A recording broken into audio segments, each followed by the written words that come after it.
Stop brick and Brady উডসে পরিচালিত এই সিনেমাটির IMDb রেটিং হলো 7.2 আউট অফ 10। সিনেমাটির মধ্যে এমন কিছু কথা আছে রিলিজন বা ধর্মকে নিয়ে যেগুলো অনেকেরই খারাপ লাগতে পারে। এই জন্য এক্সপ্লেনেশনের আগে আমি একটা ডিসক্লাইমার দিতে চাই। ভিডিওটির মধ্যে যা কিছু বলবো সেগুলো কোনোটাই আমার কথা নয়, ফিল্মের মধ্যে এই কথাগুলো বলা হয়েছে সেগুলোকে রিপিট করছি ফর এক্সপ্লেনেশন। মুভিটি এক্সপ্লেন করতে করতে আমরা যখন থিওরিজ সেকশনে পৌঁছাবো তখন মুভির সিম্বলিজম নিয়েও কথা বলবো, আর তার সাথে এটাও আলোচনা করব মুভির মাল্টিপল এন্ডিংয়ের ব্যাপারেও, যেগুলো রাইটার আমাদের জন্য দিয়ে গেছেন।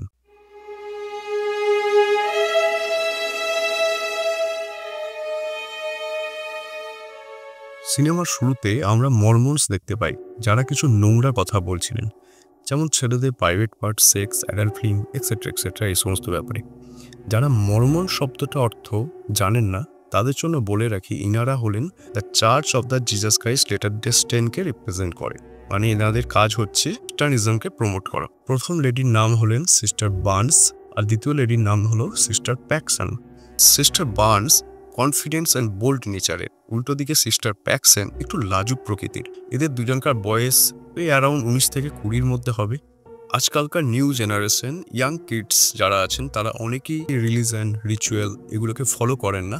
সেই সমস্ত ছেলেমেয়েরা এদের সাথে অনেক বাজে ব্যবহার করতেও গল্পেতে দেখানো হয়। তার পর মুহূর্তে এরা নিজেদের কাজে জন্য আবার বেরিয়ে পড়ে। ঘুরতে ঘুরতে এরা মিস্টার রিড নামে একজনের বাড়িতে এসে পৌঁছান, যার বাড়ির সামনে সাইকেলগুলোকে লক করে দিয়ে মিস্টার রিডের সাথে কথা বলতে যান। বেসিক্যালি এরা নিজের ধর্মের প্রতি অ্যাট্রাক্ট করে খ্রিস্টান ধর্ম গ্রহণ করার জন্যই কথা বলতে গিয়েছিল মিস্টার রিডের বাড়িতে। ইনিশিয়ালি মিস্টার রিড খুব ফ্রেঙ্কলি ভাবে কথা বলে আর ইনভাইটও করে বাড়িতে আসার জন্য। সিস্টার তখন বলেন চার্চ রুলস অনুযায়ী তারা তাদের বাড়িতে ততক্ষণ যেতে পারবেন না যতক্ষণ না অন্য কোনো মহিলা প্রেজেন্ট থাকছেন। সঙ্গে সঙ্গে মিস্টার রিড উত্তর দেন তার ওয়াই ভেতরে আছেন, তিনি ব্লুবেরি পাই বানাচ্ছেন। এই ব্লুবেরি পাই কথাটা মাথায় রাখবেন। আর এমনি তো বাইরে বৃষ্টি আরম্ভ হয়ে গেছিল, তো তাই জন্য ভেতরে চলে যাওয়াটাই এদের জন্য ভালো ছিল। পরের দৃশ্য দেখানো হয় মিস্টার রিড দুজনকার ভিজে যাওয়া কোটগুলোকে নিয়ে ওনাদেরকে কমফোর্টেবল ভাবে বসার জন্য রিকোয়েস্ট করেন এবং তার সাথে কিছু ড্রিঙ্কসও অফার করেন। এরপর শুরু হয় এদের কনভারসেশন, যা কিছুক্ষণ পর খুব উইয়ার্ড হয়ে যায়। মিস্টার রিড খুব অদ্ভুত ভাবে কথা বলছিলেন। For explain, mister read was like struggle করছেন to find one true religion. এরপরে সিস্টার বার্নসের মৃত বাবার কজ অফ ডেথকে নিয়েও তিনি ঠাট্টা করেন। প্যাক্সটন কথাটা ঘুরিয়ে দিয়ে যখন সিচুয়েশনটাকে হ্যান্ডেল করার চেষ্টা করছিল তখন মিস্টার রিড পয়েন্ট আউট করে বলে, মর্মনিজমে আগে পলিগ্যামি ছিল, একজন পুরুষ একাধিক মহিলাকে বিয়ে করতে পারত। 1890 মানে নিউ রেভলিউশনের সময় এটাকে সরিয়ে দেওয়া হয়। সিস্টার ডিফেন্ড করে বলে, আগে বার্থ রেটটাও কম ছিল, পপুলেশনকে বুস্ট করার জন্য পলিগ্যামি ছিল, পপুলেশন সঠিক হয়ে যাওয়ার পর এটাকে মুছে দেওয়া হয়। বাট মিস্টার রিড এর ব্লেম জোসেফ স্মিথের ওপর দেয়, ইনি কিনা মর্মনিজমের ফাউন্ডার ছিলেন।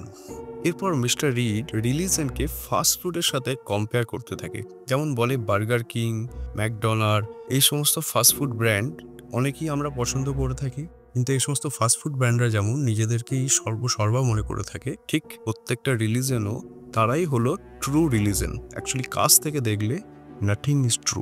অবভিয়াসলি সিস্টারদের এই কথাগুলো অনেকটাই খারাপ লাগে। এই সময় সিচুয়েশনটাকে হালকা করার জন্য সিস্টাররা বলে ওঠে, আমরা আপনার ওয়াইফের সাথে দেখা করতে চাই।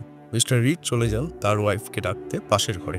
মিস্টার রিড পাশের ঘরে চলে যাওয়ার পর সিস্টাররা আলোচনা করতে থাকেন।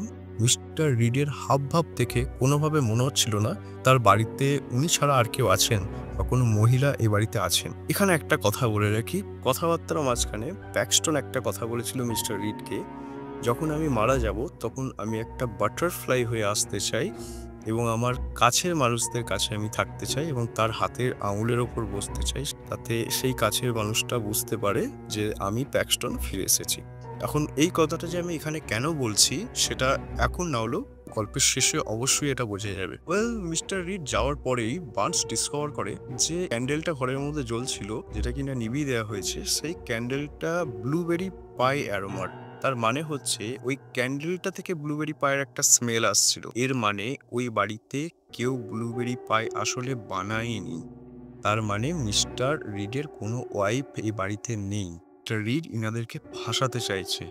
যে ব্লুবেরি পায়ের স্মেল আসছিল সেটাই ক্যান্ডেল থেকে আসছিল। ফ্যাস্টন আর বার্নস তড়িঘড়ি করে ঘর থেকে বেরোবার চেষ্টা করে, কিন্তু পুরো কোনো লাভ হয়নি, কারণ মেইন ডোর লক ছিল। শুধু তাই নয়, যে কোটটা ওনারা পরে এসেছিলেন সেই কোটটাও মিস্টার রিডের কাছে আছে, এবং সেই কোটের মধ্যে আছে সেই সাইকেল লকের চাবি। মিস্টার রিড ফিরে আসলে এরা দুজন অজুহাত দেখিয়ে বলে, আমাদের চার্চ থেকে ফোন এসেছিল, আমাদের ইমিডিয়েটলি যেতে হবে। আপনাদেরকে এটা বলে রাখি, ওদের ফোনে আদৌ কিন্তু কোনো ফোন কল কিন্তু আসেনি, কারণ ওদের ফোনে কোনো রকম নেটওয়ার্কই ছিল না। একথা শুনে মিস্টার রিড বলেন, এখন তো মেইন ডোর তো খোলাই যাবে না, কারণ ওটা একটা টাইম ওয়ে ডিভাইস দিয়ে লক হয়ে গেছে। আপনাদেরকে যেতে হলে বাড়ির ব্যাক ডোর দিয়ে যেতে হবে। মানে একটা টাইম আর মেকানিক্যাল আছে, যার জন্য ওই ডোরটি লক হয়ে গেলে আবার সকালের পর খুলবে। ডোরে পৌঁছাবার জন্য রুমেতে নিয়ে যাওয়া হয়, আর এই রুমটা ছিল অনেকটা চার্চ পেয়ার রুম যেরকম হয়ে থাকে ঠিক সেরকম। এখানে আসার পর মিস্টার রিড তাদের কোটটাকেও ফেরত দিয়ে দেয়, কিন্তু এখানে লক্ষ্য করা যায় একে চাবিটা যেটা ছিল তা টনের কোটের মধ্যে ছিল। আনসিওর ছিল ওই চাবিটা ও লক করছে, তাই ওটা ওর কোটের মধ্যে থাকা কথা। এরপরে মিস্টার রিড বলে, আমার ঘরের দেয়ালের মধ্যে অনেক মেটাল লাগানো আছে, তো যার জন্য কোনো ফোন সিগন্যাল ঘরের ভেতর আসবে না। তার মানে তো আমার ঘরের মধ্যে কোনো ফোন আসার সম্ভবই না, তোমরা মিথ্যে কথা বলছো। কথা শুনে সিস্টাররা ভয় পেয়ে বলে, আপনি আপনার স্ত্রীর সাথে আমাদের মিট করান। রিড ওয়াজ লাইক, তোমরা এখনো বিশ্বাস করছো যে আমার ঘরেতে আমার স্ত্রী আছে, যখন সমস্ত প্রমাণ একথা বলছে যে আমার স্ত্রীর কোনো অস্তিত্বই নেই। জাস্ট লাইক রিলিজন, লোকজন এটা বিশ্বাস করে ভগবান আছে ছোটবেলা থেকে কোনো প্রুফ না থাকার সত্ত্বেও। এসব শুনে বার্নস বলে, ব্যাকডোর দিয়ে আমরা বাইরে চলে যাব। যখন ব্যাকডোরের দরজা চেক করতে গেল, তখন বার্নস রিয়েলাইজ করলো এই দরজাটা কোথাও বাইরে থেকে যাচ্ছে না, এই দরজাটা বাড়ির বেসমেন্টের দিকে যাচ্ছে। এই সময় চার্চের একজন এল্ডার নোটিস করেন বার্নস অ্যান্ড প্যাক্সটন এখনো পর্যন্ত চার্চে ফেরেনি, ওই জন্য উনি এদেরকে খোঁজার জন্য বেরিয়ে পড়েন। কামিং ব্যাক টু রিড, উনি আবার রিলিজনের উপর কথাবার্তা শুরু করলো। সবার আগে পার্কার ব্রাদার্সের মনোপলি বলে একটা বোর্ড গেম আছে, যে গেমটা খুব ফেমাস, সেই গেমটাকে বার করে টেবিলের উপর রাখলো। এখানে মনোপলি গেমের ব্যাপারে দুটো কথা বলে রাখি। এই গেমটা খুবই পপুলার বোর্ড গেম। এই গেমটি প্রায় 17টা ল্যাঙ্গুয়েজেতে অ্যাভেলেবেল আছে, প্রায় 113টির মতো দেশে এই গেমটি খেলা হয়ে থাকে। মনোপলি গেম 1935 এসেছিল, কিন্তু তারও আগে প্রায় 30 বছর আগে আরেকটা বোর্ড গেম ছিল, যার নাম হলো ল্যান্ডলর্ডস গেম। এই যে ল্যান্ডলর্ড বোর্ড গেম আর এই যে বোর্ড গেমটা আছে, এই বোর্ড গেমটা মনোপলি গেমের সাথে একদম সিমিলার। ল্যান্ডলর্ড গেমকে ডিজাইন করেছিলেন এলিজাবেথ ম্যাগি, আর একটা এভিডেন্স করে ল্যান্ডলর্ড গেম প্রথমে যেহেতু এসছে, অথবা মনোপলি গেম এটারই একটি কপি। কিন্তু বলা বাহুল্য, মনোপলি গেমকে মানুষ যতটা না চেনে, ল্যান্ডলর্ড গেমকে অতটাও কিন্তু মানুষ চেনে না। এসব শুনে বার্নস ওয়াজ লাইক, এই গেমগুলোর সাথে আমাদের কি সম্পর্ক? রিড বলে, যোগাযোগ আছে। কিভাবে? যেভাবে 3টে বিশাল মনোথেস্টিক রিলিজন আছে, এরকম ধর্ম যে ধর্মতে যে কোনো সিঙ্গেল গডকে মানা হয়, যেগুলো হলো জুডাইজম, খ্রিস্টানিটি, ইসলাম। জুডাইজম সব থেকে বেশি পুরনো, এটাকে 0.2% লোক ফলো করে। অপরদিকে খ্রিস্টান, এটাকে অনেক লোক ফলো করে। It's like monopoly game, landlord game. Judaism original material, খ্রিস্টান হলো মোস্ট পপুলার। যেমন মনোপলি গেমেতে অনেক নতুন অ্যাডিশনও আছে, ঠিক তেমনি যেটা রিপ্রেজেন্ট করছে নিউ মনোথেস্টিক রিলিজনকে। বেসিক্যালি রিডের পয়েন্টটা এটা ছিল, যেভাবে গেমে ডিফারেন্ট ভেরিয়েশন আসে, ঠিক সেরকম রিলিজনের ক্ষেত্রেও কিছুটা চেঞ্জ হয়ে যায়। এরপরও সব থেকে পুরনো হওয়ার পরও জুডাইজম সব থেকে কম ফলো হয় এই কারণেই, কারণ ওই রিলিজনের লোকজন এই ধর্মটাকে অতটা স্পিচ করে না, যেমনটা বাকি রিলিজনের মানুষজনরা করে থাকে। For example, Burns and Paxton তো এটাই তো করতে এসেছিল, মিস্টার রিডকে কনভার্ট করতে। সেম কেস এই গানটার সাথেও, যেখানে রিড বলছেন blow the air that I breathe by the Hollies, গানটা উনি শুনছেন, যেটা কিনা অনেক পুরনো গান, কিন্তু এরই সিমিলার গান আছে ক্রিপ বাই রেডিওহেড। তারপরে 2017তে আরো একটি গান আসে get free by Lana Del Rey, যেটা কিনা ক্রিপ সঙ্গেরই কপি। অরিজিনাল গানটা ছিল দ্য হলিস, তারপর কপি করে ক্রিপ, তারপর কপি করে লারা ডেল রে। বাস্তবে দেখতে গেলে দ্য হলি রেডিওহেডের ওপর কেস করেছিলেন, আর রেডিওহেড কেস করেছিলেন লারা ডেল রের ওপর, copy this sound. Basically mister রিডের এটাই কথা ছিল, যেমনভাবে এই গানগুলোর ডিফারেন্ট ইটারেশন আছে, ঠিক মনোথেস্টিক রিলিজনের ক্ষেত্রেও ব্যাপারটা সেম। রিলের পয়েন্টটা কিন্তু একই ছিল। এরপর রিড বলে, রিলিজনের মধ্যে যীশু খ্রিস্টের যে এত আশ্চর্য রকম গল্পগুলো আমরা শুনে থাকি, সেম কাহানি অন্য রিলিজনের মধ্যে আগে থেকে চলে আসছিল। এরপর রিড 12টা রিলিজনের গডকে দেখায়, যার সাথে সিমিলার স্টোরি পাওয়া যায় যে যীশু খ্রিস্টের সাথে। তাও এই সমস্ত রিলিজনগুলো খ্রিস্ট ধর্মের অনেক আগে থেকে এক্সিস্ট করছিল। রিড তো একথাও বলে দেয়, আজকে থেকে হাজার হাজার বছর পর যখন স্টার ওয়ারের গল্প তখনকার দিনের ছেলেমেয়েরা যখন শুনবে, তাহলে কি স্টার ওয়ারের যে ক্যারেক্টারগুলো আছে সেগুলো কি সবাই রিলিজিয়াস ফিগার হিসেবে কি দেখবে? এরপর রিড একটা দরজাতে বিলিভ লেখে আর দ্বিতীয় দরজাটাতে ডিসবিলিভ লেখে। এরপর বার্নস অ্যান্ড প্যাক্সটনকে বলে, এই সমস্ত কাহিনীগুলো শোনার পর যদি তোমরা বিলিভ করে থাকো যে এখনো গড এক্সিস্ট করে, তাহলে তোমরা বিলিভ ডোরটাকে সিলেক্ট করতে পারো, অথবা যদি বিলিভ না করে থাকো তাহলে ডিসবিলিভ ডোরটাকে সিলেক্ট করে তোমরা বেরিয়ে যেতে পারো। এরপর যদি প্যাক্সটন সে কিনা এখান থেকে তাড়াতাড়ি বেরোবার চেষ্টা করছিলেন, তো তাই জন্য এমন একটা দেখাবার চেষ্টা করছিলেন, রিড এটা মনে করে রিডের কথার সাথে সে এগ্রি করেছে, মানে সেই গডকে বিশ্বাস করে না, সেই জন্য ডিসবিলিভ ডোরটাকে সিলেক্ট করে এখান থেকে বাইরে বেরিয়ে যাওয়ার কথা ভাবে। অন্যদিকে প্যাক্সটন রিডকে কাউন্টার কোশ্চেন করতে থাকে, হয়তো সমস্ত রিলিজনের মধ্যে সিমিলারিটি থাকতে পারে, এই সমস্ত দেখিয়ে সমস্ত ফ্যাক্ট এবং তথ্যকে কথার জালে ঘুরিয়ে দিতে চায়। এই জন্য বার্নস এখনো বলে আমি এখনো ভগবানকে বিশ্বাস করি, তাই জন্য আমি এই বিলিভ ডোরটাকে সিলেক্ট করলাম। এরপর ও প্যাক্সটনকে জিজ্ঞেস করে কি ও কি ভগবানের উপর এখনো ভরসা করে। প্যাক্সটন হ্যাঁ বলে দেয়। এইভাবে বার্নস প্যাক্সটনকে নিজের সাথে আসার জন্য কনভিন্স করিয়ে নেয়, আর এই দুজন বিলিভ ডোরটাকে সিলেক্ট করলো। দুজনে বিলিভ ডোর দিয়ে নিচে গেল, অ্যান্ড অ্যাজ এক্সপেক্টেড এটা বাইরে যাওয়ার রাস্তা ছিল না, এটা বাড়ির বেসমেন্টে যাওয়ার রাস্তা ছিল। ইনফ্যাক্ট দ্বিতীয় দরজাটাও এদেরকে বেসমেন্টেই নিয়ে আসতো। ইটস মিন রিডস এদের সাথে গেম খেলছিল। বার্নস এখান থেকে বাইরে যাওয়ার রাস্তা খুঁজছিল, কিন্তু এখান থেকে বাইরে যাওয়ার কোনো রাস্তা খুঁজে পাচ্ছিল না। এদিক ওদিক হাতাহাতি করতে গিয়ে বার্নস একটা কাঠের টুকরোকে ভেঙে ফেলে, যেটার মধ্যে কিছু গজাল বেরিয়েছিল। এই কাঠের টুকরোটার ব্যাপারটা মাথায় রাখবেন। বার্নস প্যাক্সটনকে একটা লেটার ওপেনার দিল, যেটা ও ওপরে ঘর থেকে অলরেডি চুরি করে নিয়েছিল। রিড যখন উপর থেকে নিচে আসবে, তখন আমি একটা সিক্রেট ওয়ার্ড ম্যাজিক আন্ডারওয়্যার এই কথাটি যখন বলবো, কোনো কিছু না ভেবে এটা দিয়ে মেরে রিডকে আহত করতে। এই সমস্ত কথাবার্তাগুলো চলতে চলতে তারা রিয়েলাইজ করে তারা বেসমেন্টে একা নেই। এক অদ্ভুত এবং ভয়ঙ্কর দেখতে মহিলাকে ওই অন্ধকার ঘরের মধ্যে খুঁজে পান তারা।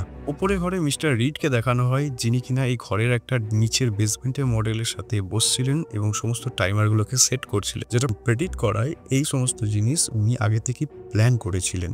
এরপর মিস্টার রিড একটা ডিভাইসের মাধ্যমে সিস্টারদের সাথে কমিউনিকেট করে এবং ক্লেম করেন উনি ট্রু রিলিজন খুঁজে নিয়েছেন আর ওটাকে প্রুভও করবে। কিভাবে? ওয়েলস, বেসমেন্টের মধ্যে যে মহিলাটির কথা বললাম, সেই মহিলাটি ব্লুবেরি পাইটা খাবে যার মধ্যে বিষ আছে, কিন্তু তার সত্ত্বেও মহিলাটি মরবে না। ম্যাজিক্যাল ভাবে ওই ভদ্রমহিলাটি জীবিত হয়ে যাবেন। তারপর রিড নিজের পয়েন্টটাকে প্রমাণ করবেন। এই অদ্ভুত মহিলা পাইটি খায় এবং মারাও যান। আসল মিরাক্কেলটা হওয়ার আগেই রিডের ঘরের দরজার বেল বেজে ওঠে। ডোর বেল যখনই বাজে তখনই রিড আর এই দুজন সিস্টার বেসমেন্টে থেকে অনেক জোর চেঁচামেচি করতে থাকে, কিন্তু তাদের কোনো আওয়াজ ঘরের বাইরে পর্যন্ত যেতে পারেনি। ঘরের দরজা খুলেই আমরা চার্চের সেই এলিয়ারটিকে দেখতে পাই এবং রিড রীতিমতো মিথ্যে কথা বলে দেয় যে না, চার্চ থেকে কেউ আজকে এখানে আসেনি। এখানে আমরা রিডের ঘরটাকেও দেখতে পাই, খুব প্ল্যানিং করে বানানো হয়েছিল। অনেক হিডেন মেকানিজমও দেখানো হয়, যার জন্য দরজা অটোমেটিকভাবে লক হয়ে যাচ্ছিল, লাইট অন অফের অটোমেটিক সুইচ এক্সেট্রা এক্সেট্রা আর অনেক কিছু। যে ভদ্রমহিলাটি মারা গিয়েছিলেন তার যে বডির পজিশন, তিনি যেভাবে পড়েছিলেন তার বডি পজিশন একটু অন্যরকম লাগছে, তার মানে এটা মুভ ডেফিনেটলি হয়েছে। বার্নসকে এই কথাটা বলতে গেলে বার্নস তখন এই কথাটা কোনোভাবে গুরুত্ব দেয়নি। বার্নস চিন্তা করছিল কোনোভাবে যদি দেশলাই গাড়ির সাহায্যে আগুন যদি লাগিয়ে দেওয়া যায় তাহলে যে কোনোভাবে এরা এখান থেকে বেরোতে পারবে। তখন প্যাক্সটনের পেছনে ওই ভদ্রমহিলাকে দেখায় যে কিনা সত্যি করেই জীবন্ত হয়ে গেছে। হ্যাঁ বন্ধুরা, এবং জীবন্ত হয়ে উঠে আফটার লাইফকে ডিসক্রাইব করছিল like that conductor say my name white cloud not heaven, they unplug my brain, it's not real. এই মুহূর্তের মধ্যে রিড ও বেসমেন্টে চলে আসে এবং ওই ভদ্রমহিলাটাকে বাইরে পাঠিয়ে দেন। রিড সিস্টারদের দিকে তাকিয়ে বলেন, দেখো আমি তোমাদের সামনে মিরাক্কেল করে দেখিয়েছি। আফটার লাইফে হেভেন বলে কোনো কিছু হয় না। আমাদের লাইফ কিছুটা সিমুলেশনের মতো, মরার পর আমাদের ব্রেনটাকে আনপ্লাগ করে দেওয়া হয়। রিড বলে, তোমাদের দুজনকেও আমি গড দেখাতে পারবো, রিয়েল গড, আসল গডকে। এর জন্য তোমাদেরকে এই পাইটা খেতে হবে। তো ভয় খাওয়ার মতো কোনো ব্যাপার নেই, ওই ভদ্রমহিলার মতো তোমরাও জীবিত হয়ে যাবে। এমনিতে রিলিজমের কনসেপ্টটাও তাই। গড কে, মরার পর তাদের লাইফ কিরকম হবে, পৃথিবীতে আসার পর আমাদের ডিউটি কি, এই সমস্ত কথার উত্তর জানেন রিড, আর এদের সামনে অর্গানাইজও করতে পারবে ব্যাপারটা। ইতিমধ্যে বার্নস কথাটা থামিয়ে দিয়ে বলছে, তুমি কোনো মিরাক্কেল টিরাক্কেল কিছু করে দেখাওনি, তুমি আমাদেরকে কোনো ম্যাজিক ট্রিক দেখিয়ে আমাদেরকে গুমরা করছো। যারা যারা এনডিএ ফেস করে থাকে তারা সবাই এই একই ধরনের কথা বলে থাকে, এই হোয়াইট লাইট ধোঁয়াশের মতো চোখের সামনে, কারণ ব্রেনে প্রপার অক্সিজেনই পৌঁছায় না। আর প্রপার অক্সিজেন না পৌঁছানোর জন্য ব্রেন আমাদেরকে এরকম জিনিস দেখিয়ে থাকে। আর এই সমস্ত কথা বার্নস এই কারণেই বলতে পারলো কারণ তার 4 বছর বয়সে একটা ছোট সার্জারি হয়। সেই সময় ডাক্তার যখন তার কিডনিতে সার্জারি করছিলেন তখন বার্নস এনডিএটাকে ফেস করেছে। পয়েন্ট এটাই হলো, বার্নস এখনো পর্যন্ত রিডের সমস্ত কথাতে মোটেও বিশ্বাস করে না। আর বার্নস রিডের সাথে আর্গিউ করতে থাকে আর ওই সিক্রেট ওয়ার্ড ম্যাজিক আন্ডারওয়্যার এটা বারবার বলতে থাকে। এই কথা বলতে প্যাক্সটনের ওপেনার দিয়ে রিডের উপর আঘাত করার কথা ছিল। প্যাক্সটন যে কিছু করবে তার আগেই রিড একটা ছুরি দিয়ে বার্নসের ওপর ছুরি চালিয়ে দেয়। হ্যাঁ বন্ধুরা, বার্নস এখানেই মারা যায়। রিডের আব্বাপ অনেকটা এরকম যে মরে হয়তো যেতে পারে, কিন্তু কিছুক্ষণ পর ও কিন্তু আবার জীবিত হয়ে উঠবে। আর এই সব কিছু দেখে প্যাক্সটন পুরো থতমত খেয়ে গেছে, ওর একদম অবস্থা খুব খারাপ। কিছুক্ষণ ওয়েট করার পর বার্নস যখন উঠছিল না, বার্নসের হাতে একটা কাট লাগিয়ে একটা মেটালের পিস বার করে। মিস্টার রিডের কথা ছিল যে এটা ওর মধ্যে প্ল্যান্ট করা হয়েছে। Mister read was like, Burns একটা প্রোগ্রাম, এই জন্য ও আর জীবিত হতে পারবে না। আর এই ব্যাপারটা প্যাক্সটন একদমই বুঝতে পারছিল না। রিড একটা দাউইস কনসেপ্টকে এক্সপ্লেন করতে থাকে, যেটাকে আমরা বলে থাকি দ্য বাটারফ্লাই ট্রি। বেসিক্যালি একজন চাইনিজ ফিলোজফার ছিলেন যিনি একটা প্রশ্ন করেছিলেন, তার কি বাটারফ্লাইয়ের স্বপ্ন এসেছিল অ্যাজ এ হিউম্যান, নাকি অ্যাজ এ বাটারফ্লাই ও হিউম্যানের স্বপ্ন দেখছিল। আমি জানি অ্যাজ এ ভিউয়ার আপনারা অনেকেই হয়তো কনফিউজ হচ্ছেন, তাই ব্যাপারটা একটু ক্লিয়ার করে দিচ্ছি। এমনিতে মুভির শেষে এসে সমস্ত জিনিসগুলো ক্লিয়ার হয়ে যাবে। রিয়ালিটি আর ইলিউশনের মধ্যে ডিস্টেন্স বোঝাটা সত্যি খুব কঠিন হয়ে থাকে। একদিন জুয়াংজি বাটারফ্লাইয়ের স্বপ্ন দেখছিলেন, মানে তিনি নিজে বাটারফ্লাই হয়ে গেছেন, ঘুরে বেড়াচ্ছেন, এদিক ওদিক ঘুরে বেড়াচ্ছেন, খুব খুশি ছিলেন, কোনো চিন্তা ছিল না, একদম টেনশন ফ্রি। বাটারফ্লাই কিন্তু এটা জানতো না উনি কিন্তু জুয়াংজি। কিছুক্ষণ পর তার স্বপ্ন ভেঙে যায়, তখন সে উঠে চিন্তা করতে থাকে এবং ভাবতে থাকে উনি যে স্বপ্নতে বাটারফ্লাই হয়ে গিয়েছিলেন ওটা কি স্বপ্ন, উনি সত্যি করেই একটা বাটারফ্লাই যিনি কিনা জুয়াংজি হওয়ার স্বপ্ন দেখছেন। মানে ব্যাপারটা বুঝতে পারছেন, এখানে টোটাল জিনিসটা প্যারাডক্স করা হয়েছে। এই স্টোরিটা বলার মেইন উদ্দেশ্য এটাই ছিল, রিয়ালিটি আর ড্রিমস এর মধ্যে বাউন্ডারি সত্যিই আনক্লিয়ার হয়ে থাকে। আচ্ছা, এখানে একটা কথা বলে রাখি, মরে যাওয়ার আগে বার্নস প্যাক্সটনকে বলে গিয়েছিল যে চ্যালেঞ্জ রিড, মানে রিডের কথাগুলোকে চ্যালেঞ্জ করতে। অ্যান্ড ফাইনালি রিডের কথাগুলোকে চ্যালেঞ্জ করতেও আরম্ভ করে দেয়। এবার আমরাও বুঝতে পারি প্যাক্সটন আসলেই অনেকটা স্মার্ট, ও ভয়ের কারণে নিজের কথাগুলোকে প্রেজেন্ট করতে পারছিল না। এনিওয়ে, প্যাক্সটন প্রথমে যে কথাটা বলে, বার্নসের হাত থেকে যে মেটালের পিস বেরিয়েছিল ওটা কোনো মাইক্রোচিপ টিপ কোনো কিছু না, ওটা এক ধরনের কন্ট্রাসেপটিভ যেটা বার্থ কন্ট্রোলের জন্য কাজে লাগে। রিড এই ব্যাপারটা এই কারণেই জানতো কারণ বার্নসের হাতে ওই জায়গাটাতে অপারেশনের একটা দাগ ছিল, আর ও এই সমস্ত সিমুলেশনেতে একদমই বিশ্বাস করে না। ইনফ্যাক্ট যে মহিলা কিছুক্ষণ আগে মারা গিয়ে আবার জীবন্ত হয়ে উঠলো, ওইসব রিডেরই একটা প্যারালাল ট্রিক ছিল। বেসিক্যালি প্রথম ভদ্রমহিলা যখন মারা যান তখন কলিং বেলেতে ডোর লক হয়েছিল, এল্ডার এসেছিল চার্চ থেকে। তো সেই সময় এরা উপরে চলে এসেছিল ওই দেশলাই কাঠিটাকে কালেক্ট করার জন্য। তখনই বেসমেন্টের ভেতরে থাকা কোনো সিক্রেট ডোর দিয়ে সেম দেখতে কোনো একজন মহিলা ওই লাশটির সাথে নিজেকে সুইচ করে নেয়। মানে একই রকম দেখতে জীবিত একজন মহিলা এসে মৃত মহিলাটির লাশটিকে সরিয়ে মৃত মহিলার লাশটির জায়গাটি সে নিয়ে নেয়। তার সাথে সাথে প্যাক্সটন ওই সিক্রেট দরজাটাকেও খুঁজে পেয়ে যায় এবং দেখিয়ে দেয় আঙুল দিয়ে, এবং বলতে থাকে হয়তো এই দরজা দিয়েই সেই বডিটাকে সুইচ করা হয়েছে। মনে আছে সেই সময় প্যাক্সটন বলেছিল যে লাশের পজিশন একটু অন্যরকম লাগছে। রিড হাসতে হাসতে প্যাক্সটনকে বলে, তুমি সিক্রেট ডোর দিয়ে ভেতরে চলে যাও, ভেতরে গেলে তো ওয়ান ট্রু রিলিজন দেখতে পাবে। সিক্রেট ডোর দিয়ে ভেতরে যাওয়ার পর প্রথমে যেটা দেখতে পায়, অনেক লাশ পড়ে আছে এদিক ওদিক। তারপরে স্টেজে এমন একটা ঘরে গিয়ে পৌঁছায় যেখানে অনেক রিলিজিয়াস বই, রিলিজিয়াস সেট আপ সে দেখতে পায়। আর ফাইনাল ডোরেতে এসে ও নিজের সাইকেলের সেই লকটাকে দেখতে পায়। ওই পকেটে থাকা চাবিটাকে দিয়ে ওই সাইকেলের লকটাকে খোলার পর সে আর একটা নতুন ঘরে এসে পৌঁছায়। সেই ঘরের মধ্যে চারিদিকে অনেক কেচ করা ছিল, যার মধ্যে অনেক মহিলা ছিল যারা রুমের লো টেম্পারেচার, অনেকদিন ধরে না খাওয়া দাওয়া করে অনেক দুর্বল অবস্থাতে ছিল।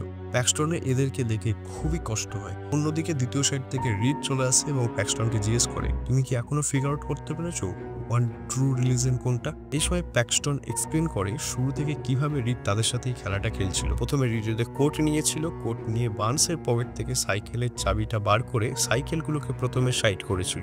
রিড জানতো এদেরকে খুঁজতে চার্চ থেকে কেউ না কেউ তো অবশ্যই আসবে। সাইকেলগুলোকে সাইড করে রিড যখন ঘরের মধ্যে যখন এসেছিল তখন প্যাক্সটন নোটিস করেছিল রিডের তার চুলটা বাইরের স্নো ফ্লেতে ভিজে গেছে, এবং উনি জেনে শুনে এই চাবিটাকে প্যাক্সটনের কোটের মধ্যে রেখেছিল, কারণ উনি আগে থেকে ডিসিশন নিয়ে নিয়েছিলেন প্রথমে বার্নসকে মেরে দেবে, তারপর প্যাক্সটনের সাথে এই গেমটা লাস্ট পর্যন্ত খেলে প্যাক্সটনকে এই জায়গাতে নিয়ে আসবে। যে জায়গাটাতে রিড ওকে দেখতে চেয়েছিল।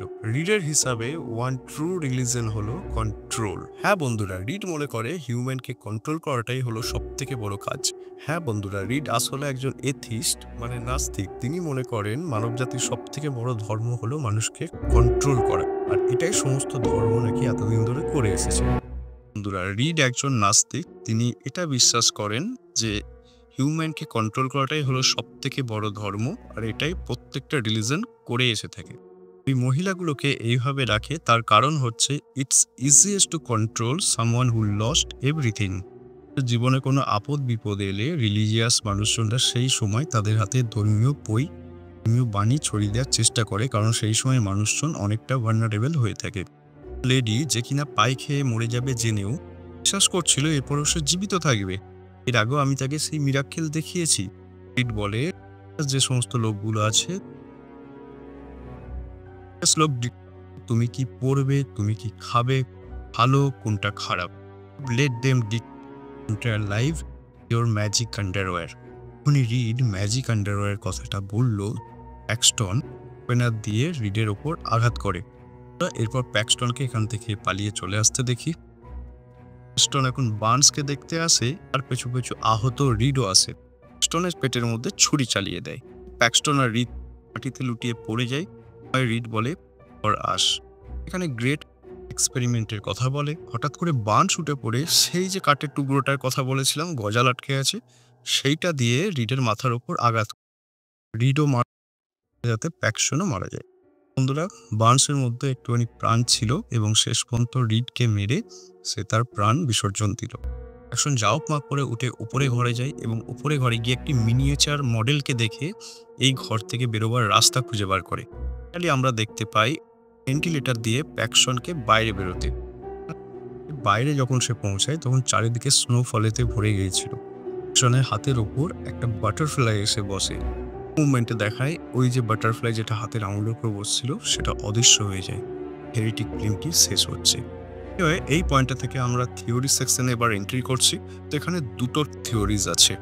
যদি ফিল্মটাকে ওভারঅল যদি দেখি, এমন একজন পার্সন ছিলেন যিনি ভগবানে একবারে বিশ্বাস করতেন, রিলিজিয়াস ছিলেন বা নিজেদের রিলিজনকে নিয়ে পিচ করতেন, এই গেম ট্র্যাপের মধ্যে ফাঁসিয়ে নিতেন।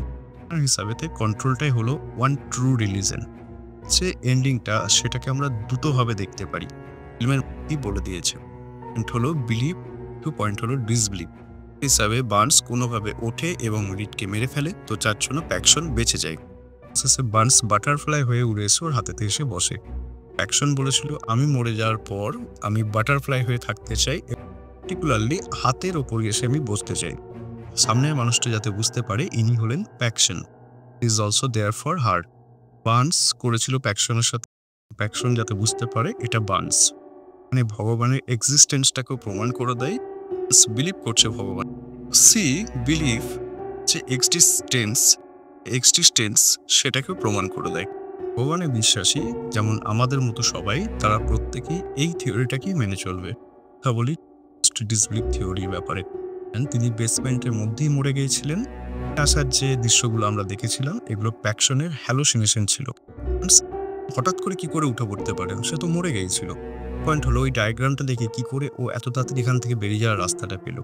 যখন প্যাক্সটন বাইরে বেরিয়ে আসে তখন চারিদিকে স্নো ছিল, মানে বরফ, সাদা ধূসর। কোনটাই এনডিই মানে নিয়ার ডেথ এক্সপিরিয়েন্সের সময় মানুষ ফেস করে থাকে। বাটারফ্লাইও হাতের ওপর কিছুক্ষণের জন্য ছিল, তারপরে অবাস্তবভাবে মিলিয়ে যায়। থিওরি এটাই বলে লাস্ট পর্যন্ত যে ওখান থেকে বেরিয়ে আসার যে দৃশ্যগুলো দেখানো হয় সেই সবটাই প্যাক্সটনের হ্যালোসিনেশন ছিল। হ্যালোসিনেট কেন করলো? এর মধ্যে যখন অক্সিজেন কম যায় সেই হ্যালোসিনেশন ফেস করে থাকে। ব্যাপারেও মুভিতে অনেকবার এক্সপ্লেন করা হয়েছে। আপনারা পড়ে জানাবেন আপনারা কোন থিওরিটাকে বিশ্বাস করেন।